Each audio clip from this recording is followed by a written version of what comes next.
आज हम संस्कृत वाङ्मय का प्रथम ऐतिहासिक उपन्यास जिसे कहा जाता है शिवराज विजयम, उसके बारे में बात करेंगे। शिवराज विजय को हम कह सकते हैं कि संस्कृत साहित्य का यह प्रथम उपन्यास है।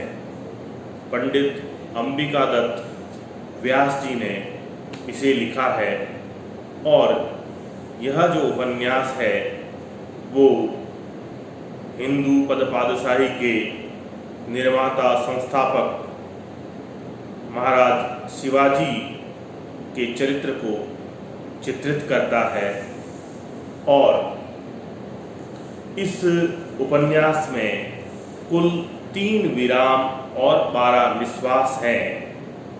पंडित अंबिका दत्त व्यास जो है वो मूलतः राजस्थान के जयपुर के रहने वाले थे और इनके पूर्वज जो है वो जयपुर में निवास करते थे और इनके पितामह जो है वो जाकर के वाराणसी में काशी में बस गए और इनके पिताश्री का नाम जो है पंडित दुर्गा दत्त था और पंडित अंबिका दत्त व्यास जी की शिक्षा दीक्षा वाराणसी में ही हुई और इनको वाराणसी में जो है प्रधान पंडित के पद से सुशोभित किया गया था। आप जो है राजकीय संस्कृत महाविद्यालय पटना में जो है संस्कृत के आचार्य पद पर भी प्रतिष्ठित रहे और ऐसा कहा जाता है कि पंडित अंबिका दत्त व्यास जो है वो 100 प्रश्नों को एक साथ सुन करके उनका वापस उसी क्रम में जो है उत्तर देने की अद्भुत क्षमता से युक्त थे, इसलिए इनको शतावधान, शतावधानी अथवा घटिका शतम की उपाधि भी जो है प्राप्त हुई थी।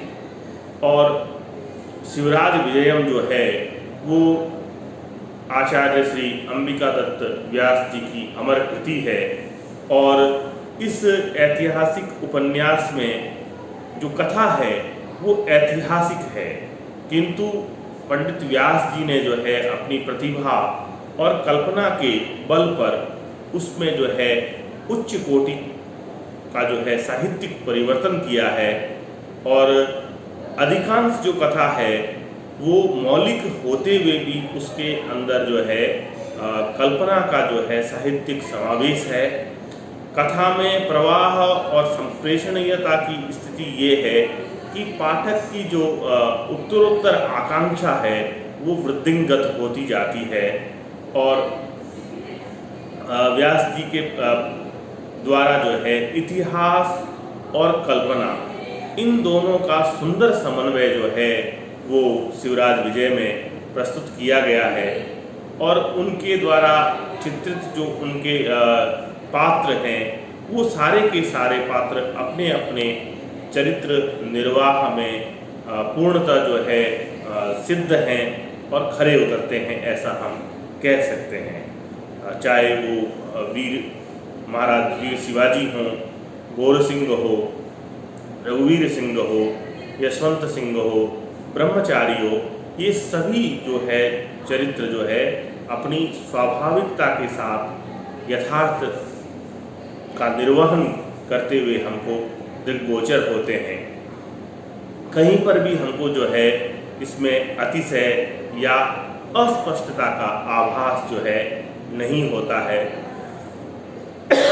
शिवराज विजय जो है हम कह सकते हैं कि वीर रस प्रधान काव्य है, तथापि इसके अंदर जो है अन्यान्य रसों का भी चित्रण जो है हुआ है और व्यास जी ने अलंकारों के विधान में भी सदैव जो है सजगता दिखाई है, ऐसा हमको शिवराज विजय के अध्ययन से प्रतीत होता है। कहीं कहीं हम ऐसा कह सकते हैं कि वर्णन अधिक जो है अलंकृत शैली से युक्त हो गया है, लेकिन सब जगह जो है हम यह निश्चित रूप से पाते हैं कि कथा में प्रवाह है, भाषा में प्रवाह है और कथा और भाषा दोनों ही प्रवहनशील रहती है और जिसमें जो है पाठक की जिज्ञासा सतत बनी रहती है। शिवराज विजय की जो शैली है अत्यंत सरल, सरस और प्रवाहमयी कही जा सकती है। भाषा की सरलता और भाव की जो उत्कृष्टता है, इन दोनों का जो है मंजुल समन्वय जो है वो हमको इस कृति में दिखाई देता है। कवि जो है कथ्य को जितना ही सरल और सुंदर ढंग से कहा जा सकता है, उतना ही उसको सरल और सुंदर ढंग से कहने का प्रयास करता है और उसमें वह सफल भी है। शिवराज विजयम जो है भाषा और भाव दोनों ही दृष्टि से हम कह सकते हैं कि एक उत्तम कोटि का काव्य है। और इस कृति में पंडित जी की प्रतिभा की प्रौढ़ता, कल्पना की सूक्ष्मता, अनुभव की गहनता, अभिव्यक्ति की स्पष्टता, भावों की यथार्थता और रमणीयता, पदावलियों की जो है मधुरता, कथानक की प्रवाहमयता, आदर्श स्थापना और शिव की भावना जो है, इन सब का सुंदर चित्रण जो है इस कृति में निहित है। मनोगत भावों को पर हृदय संवेद्य बनाने के लिए भाषा जो है वो प्रमुख साधन होता है और भाषा की क्रमबद्धता या रचना विधान को ही संभवतः हम कह सकते हैं कि शैली कहते हैं। अतः सामान्यतः भाषा शैली से ऐसा प्रयोग दृष्टिगोचर होता है। इस आधार के साथ में ये कहा जा सकता है कि काव्य में मनोगत जो भाव हैं, उन मनोगत भावों को मूर्त रूप प्रदान करने का जो है प्रमुख एवं सहज कार्य जो है वो शैली का है। शब्दार्थों सहितों काव्यम के परिप्रेक्ष्य में यदि हम विचार करें तो अर्थ काव्य की आत्मा है और शब्द जो है वो काव्य का शरीर है। जैसा कि आचार्य दंडी ने काव्यादर्श में कहा है, अस्त्यनेको गिराम मार्ग सूक्ष्म भेद परस्परम। इन भावनाओं के अनुसार जो है हम कह सकते हैं कि स्थूलतः शैली के दो भेद किए जा सकते हैं, एक समास शैली है और दूसरा व्यास शैली है। तो इन दोनों ही शैलियों का जो है उत्तम समन्वय जो है हमको शिवराज विजय में प्राप्त होता है। और हम ये कह सकते हैं कि रीति की दृष्टि से भी अगर हम देखें तो जो चार रीतियां हैं, वैदर्भी, गौड़ी, पांचाली और लाटी, तो इन चारों ही रीतियों का यथावसर प्रयोग जो है वो महाकवि पंडित अंबिका दत्त व्यास ने अपनी काव्यकृति शिवराज विजय में किया है। बड़े बड़े समास वाली शैली का अगर समासरण की बात करते हैं तो हम देखते हैं कि जहाँ अफजल खां के शिविर का वर्णन किया जा रहा है, वहाँ पर इस प्रकार की दीर्घ समास युक्त पदावली का प्रयोग जो है हमको दृष्टिगोचर होता है।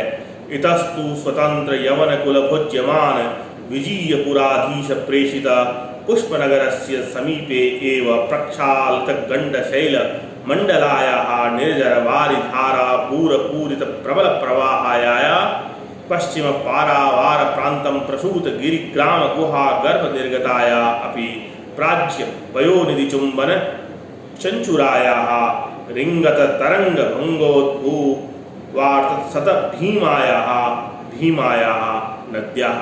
तो ये भीमा नदी का वर्णन है।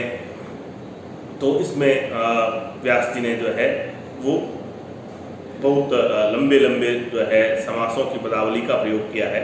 इसी तरह से हम देखते हैं तो उन्होंने कई अवसरों पर जो है लघु समास शैली का भी जो है समाश्रयण किया है, वो भी अत्यंत ही मार्मिक और भावपूर्ण हैं।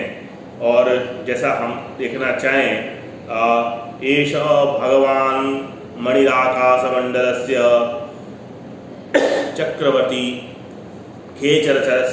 खेचरचक्रस्य कुंडलम आखंडल दिशः दीपको ब्रह्मांड भाण्डस्य प्रेयान् पुंडरीकपटलस्य शोकविमोकः कोकलोकस्य अवलंबो रोलंबकदम्बस्य सूत्रधारः सर्वव्यवहारस्य ईनश्च दिनस्य। ये जो सूर्य का वर्णन है हम इसमें देखते हैं कि उन्होंने अत्यंत ही छोटे छोटे जो है समासों का प्रयोग किया है। और ये लघु समास वाली जो शैली है ये भी जो है वो निश्चय ही जो है हृदय हारिणी कही जा सकती है, मनोहारिणी कही जा सकती है। कविता कामिनी का जो श्रृंगार होता है वो अलंकार योजना जो है वो उसका श्रृंगार जो है होता है। जिस प्रकार से आभूषणों के द्वारा कोई जो है नारी जो है उसका सौंदर्य बढ़ जाता है, उसी प्रकार से अलंकारों का प्रयोग करने से काव्य का जो चमत्कार है और काव्य की जो हृदय संवेद्यता है वो भी वृद्धिंगत हो जाती है, बढ़ जाती है। अनलंकृत जो है भाषा एवं रमणी दोनों ही जो है चित्ताकर्षक जो है नहीं होते हैं। तो महाकवि पंडित अंबिका दत्त व्यास ने भी यथावसार जो है अपने काव्य में, अपनी शिवराज विजय में जो है अलंकार विधान भी जो है किया है। और हम ये देखते हैं कि शब्दालंकारों का जो प्रयोग है वो हमको पदे पदे दृग्गोचर होता है। जैसे अगर हम अनुप्रास की छटा देखना चाहें तो एक उदाहरण के द्वारा हम उसको समझ सकते हैं। भामिनी भ्रू भंग भूरि भाव प्रभाव पराभूत वैभवेषु बटेषु। तो इस उदाहरण में हम देखते हैं कि उन्होंने भ वर्ण का जो है बार बार जो है प्रयोग किया है। उसी तरह से अगर हम देखना चाहें तो चंच चंद्र हास चमत्कार चाक चक्य चिल्ली भूत चक्षुष्का, यहाँ चकार जो है च वर्ण का जो प्रयोग है वो भी जो है बहुलतया हुआ है, घूमना हुआ है। उसकी जो है आवृत्ति बार बार होने से जो है ये अनुप्रास का उदाहरण बनता है। और इसी तरह से अगर हम देखना चाहें शब्द अलंकारों में तो यमक का भी जो है प्रयोग हमको जो है वो दिखाई देता है। विलक्षणोयम भगवान सकल कला कलाप कलनः कालनः सकल कालनः करालः कालः। और इसी प्रकार से हम दूसरे जो है अर्थालंकारों में भी देखना चाहें तो मालोप्रेक्षा का जो है सुंदर उदाहरण हमको जो है प्रथम निश्वास में ही जो है मिलता है। यथा जैसे कि हम देखें गगन सागर मीनेव मनोज मनोज्ञ हंसेव विरही निकृतेन रौप्य कुंत प्रांतेव पुंडरीकाक्ष पत्नी कर पुंडरीक पत्रेव शारदा प्रसारे इव सप्त सप्ति सप्ति पादच्युते राजहुरत्रे इव मनोहरता महिला ललाटेव कंदर्प कीर्ति लतांकुरे इव प्रजाजन